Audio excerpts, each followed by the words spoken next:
নমস্কার বন্ধুরা, আবার চলে এসেছি একটা সুন্দর ভিডিও নিয়ে। আগের ভিডিওতে আমরা দেখেছিলাম দীঘা আর তার আশপাশের 24টি বেস্ট জায়গা, আর আজকের এই ভিডিওতে আমরা দেখব মাত্র 2 দিনে এই 24টি জায়গা আমরা কিভাবে ঘুরলে আমাদের সময়ও বাঁচবে, আবার টাকাটাও বাঁচবে। সুতরাং এই ভিডিওটি আপনারা একদম শেষ পর্যন্ত দেখবেন, আর ঠিক একই রকম ভাবে যেরকম আমি বললাম সেইভাবেই ঘুরবেন। তাহলে পরে দেখবেন খুব কম সময়ে কম টাকায় আপনারা 24টি জায়গা ঘুরে ফেলতে পারবেন। তাহলে চলুন আমরা দেখি আমরা কিভাবে ঘুরবো। প্রথম দিন যেদিন আমরা বাড়ি থেকে বেরোবো সেদিন চেষ্টা করব একটু তাড়াতাড়ি ভোর ভোর বেরোনোর, যাতে আমরা 12টার আগে দীঘায় পৌঁছাতে পারি। কেননা দীঘা সব হোটেলের চেক ইন আর চেক আউট টাইম হচ্ছে আগের দিন 12টা থেকে পরের দিন 12টা। আজকে আমাদের প্রথম দিন হোটেলে পৌঁছে ব্যাগ রেখেই আমরা সোজা চলে যাব নিউ দীঘাতে স্নান করতে। এই নিউ দীঘার বিচেই বেশিরভাগ ট্যুরিস্ট স্নান করতে আসে, কেননা এই বিচটি এত জমকালো, এত ভিড়ে ঠাসা যে এই ভিড়টি এনজয় করতেই যারা ওল্ড দীঘাতে গিয়ে ওঠে তারাও টুকটুক ভাড়া করে চলে আসে এই নিউ দীঘাতে স্নান করতে। স্নান করে খাওয়া দাওয়া করে আর হোটেলে একটু রেস্ট নিয়ে আমরা আবার বেরিয়ে পড়ব ঘুরতে। আর প্রথমেই যাব হেলিপ্যাড দেখতে।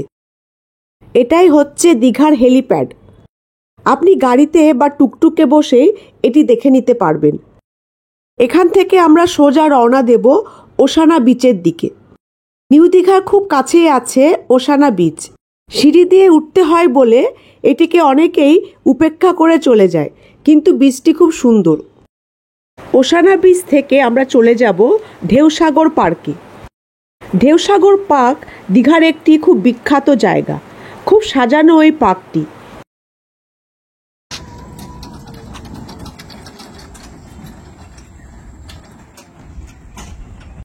ঢেউসাগর পার্কের পরে আমরা যাব আরেকটি পার্কে, আর সেটি হলো অমরাবতী পার্ক। অমরাবতী পার্কের প্রধান আকর্ষণ হলো রোপওয়ে। পায়ে হেঁটে ঘুরতে ইচ্ছে না করলে এই রোপওয়েতে করেও আপনি এই পার্কটি ঘুরে নিতে পারেন। শুধু তাই নয়, আছে বোটিংয়েরও ব্যবস্থা। অমরাবতী পার্ক থেকে আমরা চলে যাব দীঘার সায়েন্স সেন্টারে। ভরপুর আনন্দ আর এন্টারটেনমেন্টে ভরা দীঘার এই বিজ্ঞান কেন্দ্র বাচ্চা বড় সবাইকেই ভালো লাগবে। দীঘা সায়েন্স সেন্টার থেকে এবার আমরা যাব দীঘা মৎস্য কেন্দ্রে, অর্থাৎ অ্যাকোরিয়ামে। আপনারা হয়তো ভাবছেন এতগুলি জায়গা আপনারা কিভাবে ঘুরবেন, তাও সেকেন্ড হাফে। ঢেউসাগর পার্ক ঘুরতে আপনার সময় লাগবে 25 থেকে 30 মিনিট। ওশানা বিচও তাই। আর হেলিপ্যাড তো আপনি গাড়ি বা টুকটুক থেকে বসেই দেখে নিতে পারবেন। অ্যাকোরিয়ামটাও খুব ছোট, আপনি চট করে 10 থেকে 15 মিনিটের মধ্যে দেখে নিতে পারবেন। কিন্তু হ্যাঁ, আপনাকে একটু তাড়াতাড়ি দেখতে হবে, খুব বেশি সময় কোনো জায়গাতে নেওয়া যাবে না। এবার আমরা চলে এসেছি সব কিছু দেখে আবার সেই নিউ দীঘাতে, আর এসে গেছি জাহাজবাড়িতে। জাহাজবাড়িতে আপনি যখন পৌঁছাবেন তখন প্রায় সন্ধে হয়ে যাবে, কিন্তু সন্ধেবেলাতেই এই জাহাজবাড়িটা দেখতে বেশি ভালো লাগে। এতক্ষণ ঘুরে খুব ক্লান্ত হয়ে গেছেন তাই না? আর কিন্তু কিচ্ছু ঘোরার নেই আজকের দিনে। এবার আমরা যাব সোজা ওল্ড দীঘাতে, আর সেখানে সমুদ্রের ধারে বসে একটু আরাম করে নেব আর সমুদ্রটাও উপভোগ করব। দেখতেই পাচ্ছেন কি গিজগিজে ভিড় এই ওল্ড দীঘাতে। এই ভিড়টা কিন্তু আপনি শুধু সন্ধেবেলাতেই দেখতে পাবেন, দিনের বেলায় দেখতে পাবেন না। সন্ধেবেলার ওল্ড দীঘা দেখতে আর গরম গরম মাছ ভাজা খেতে নিউ দীঘা থেকে ট্যুরিস্টরা আসে এই ওল্ড দীঘাতে। প্রথম দিনে তো আমরা দীঘা আর তার আশপাশের জায়গাগুলি দেখে নিয়েছি। আজ দ্বিতীয় দিনে আমরা যাব একটু দূরে। এই জায়গাটি দীঘা থেকে 50 কি 60 কিলোমিটার দূরে, আর সেটি হলো দাগারা সি বিচ। এই দাগারা সি বিচ ওড়িশার বালাসোরে অবস্থিত। এই বিচটি আসলে কি রকম, সুন্দর না সুন্দর নয়, এই সব কিছু জানতে ওপরের ভিডিও অপশানটিতে ক্লিক করুন। দাগারা সি বিচ থেকে আমরা যাব এমন একটি জায়গায় যেটি আপনারা কেউ জানেন না, হয়তো এই প্রথমবার এই জায়গাটির নাম শুনবেন, আর সেটি হলো ভূষণ্ডেশ্বর মন্দির। এই মন্দিরে এশিয়ার সবথেকে বড় শিবলিঙ্গ আছে। সুতরাং বুঝতেই পারছেন এই মন্দিরটি একদম মিস করা যাবে না। একটু পুরনো হলেও মন্দিরটি আপনার খুব ভালো লাগবে।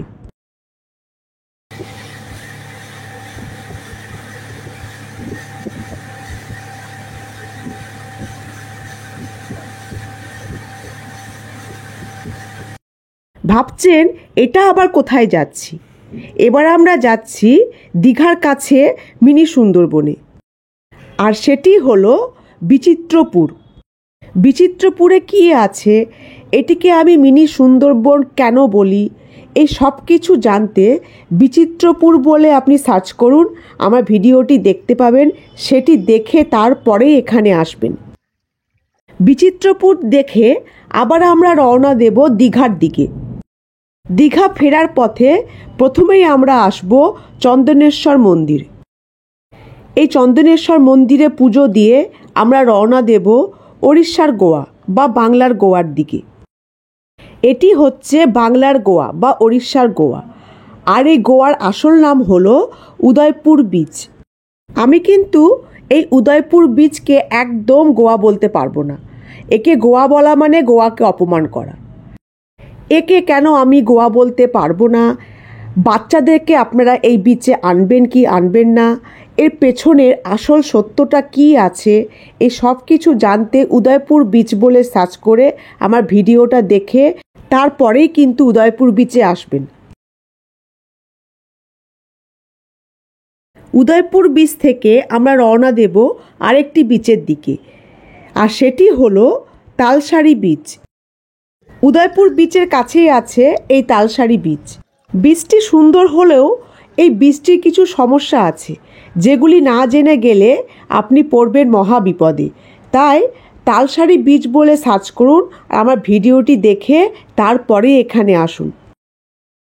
তালসারি বিচ দেখে আমরা এবার পুরোপুরি চলে আসব দীঘাতে।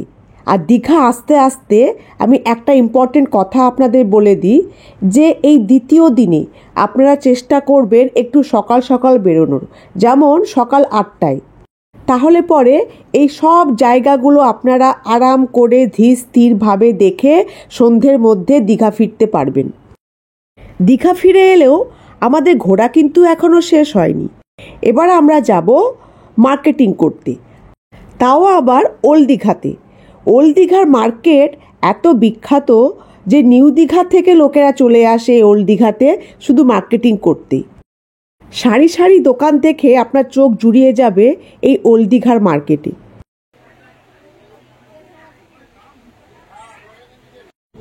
তাহলে আমরা 16টা জায়গা দুদিনে ঘুরে নিলাম। এবার ভাবছেন আমি তো 24টা বলেছি, তাও আবার দুদিনে ঘুরবো। আরে বাবা, এখনো বাকি আছে, ওই জায়গাগুলোও ঘুরবো।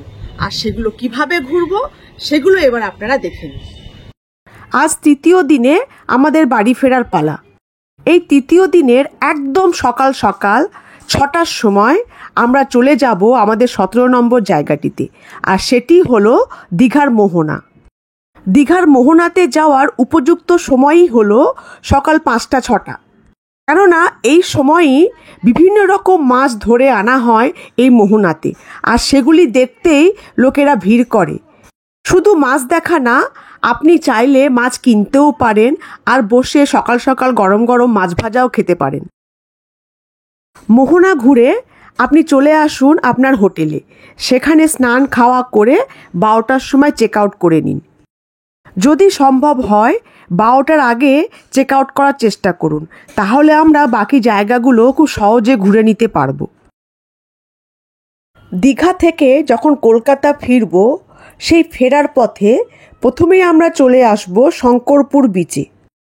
শঙ্করপুর বিচ ঘুরতে আপনার বেশি সময় লাগবে না, 15 থেকে 20 মিনিটের মধ্যেই আপনি এই বিচটি ঘুরে ফেলতে পারবেন। শঙ্করপুর বিচ থেকে আরেকটু এগোলেই আরেকটি সুন্দর বিচ আপনারা পেয়ে যাবেন, আর সেটি হলো তাজপুর বিচ। খুব সুন্দর আর বিখ্যাত এই বিচটি একদম মিস করা যাবে না। এই বিচটি ঘুরতেও বেশি সময় লাগে না। তাজপুর বিচ ঘুরে আপনি আরেকটু এগোতেই ডান হাতে দেখতে পাবেন তাজপুর লাইট হাউস বলে লেখা আছে। এখানে আপনি ঢুকে তাজপুর লাইট হাউস, যেটি এখন নতুন আকর্ষণ তাজপুর বিচের, সেটিও দেখে নিন। এই লাইট হাউসের ভেতরে কি আছে এই সব কিছু জানতে ওপরের ভিডিও অপশানটিতে ক্লিক করুন। এবার আমরা দেখব 20 নম্বর জায়গাটি। এটি ঠিক জায়গা না, এটি হচ্ছে একটি রাস্তা, আর সেই রাস্তার নাম হলো দীঘা মেরিন ড্রাইভ, যেটিকে সরকারিভাবে নাম দেওয়া হয়েছে সৈকত সরণি। যারা দীঘা থেকে কলকাতায় ফেরে না তারা আলাদা করে এই মেরিন ড্রাইভটা এনজয় করতে চলে আসে এই সৈকত সরণিতে। সুতরাং তাজপুর থেকে ফেরার পথে আপনারা এই মেরিন ড্রাইভটাই নেবেন। একপাশে সমুদ্র আর তার ঠিক গা ঘেঁষে এই রাস্তা। এটি এনজয় করতে করতেই আমরা পৌঁছে যাব আমাদের 21 নম্বর জায়গায়, আর সেটি হলো মন্দারমণি। এই মন্দারমণি ঘুরতেও আপনার কিন্তু বেশি সময় লাগবে না, খুব বেশি হলে 15 থেকে 20 মিনিট। শুধু গাড়ি থেকে নেবে, একটু হেঁটে আপনি দূর থেকেই এই মন্দারমণি দেখে নিতে পারবেন। মন্দারমণি ঘুরে আমরা চলে যাব একটি নতুন অফবিট জায়গায়। খুব কম লোকই এই জায়গাটির ব্যাপারে জানি, আর সেটি হলো বাগুড়ান জলপাই। মন্দারমণি থেকে খুব কাছে আছে এই বাগুড়ান জলপাই। বাগুড়ান জলপাই ঘুরতেও আপনার ওই একই 15 থেকে 20 মিনিট সময় লাগবে। এই বাগুড়ান জলপাইয়ে কি আছে এই সব কিছু জানতে বাগুড়ান জলপাই বলে সার্চ করুন, আমার ভিডিওটি দেখে নিন। বাগুড়ান জলপাই দেখে আরেকটু সামনের দিকে এগোলেই আপনি পাবেন আরেকটি সুন্দর বিচ, আর সেটি হলো হরিপুর বিচ।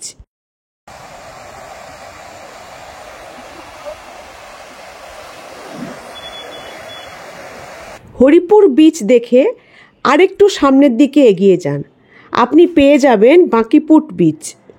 এখানে একটা কথা বলে রাখি, বাগুড়ান জলপাই, হরিপুর আর বাঁকিপুট তিনটে একই সমুদ্রেরই অংশ, শুধু আলাদা আলাদা নাম।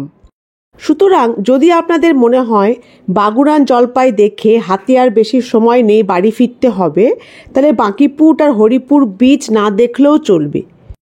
শুধু বাগুড়ান জলপাইটাই দেখবেন, আর অবশ্যই দেখবেন, কেননা এই বাগুড়ান জলপাইয়ে আছে প্রচুর লাল কাঁকড়া। এই বীজটিকে আবার অনেকে লাল কাঁকড়ার দেশও বলে।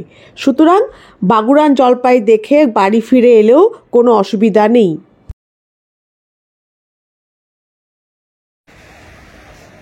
তাহলে আপনারা দেখে নিলেন আমরা 24টি জায়গা 2 দিনে কিভাবে ঘুরলাম। এভাবে ঘুরবেন, তাহলে দেখবেন সময়টাও বেঁচেছে আর টাকাও অনেক কম লেগেছে। তাহলে এখন চলি, আবার দেখা হবে পরবর্তী ভিডিওতে একটি নতুন জায়গায়। নমস্কার।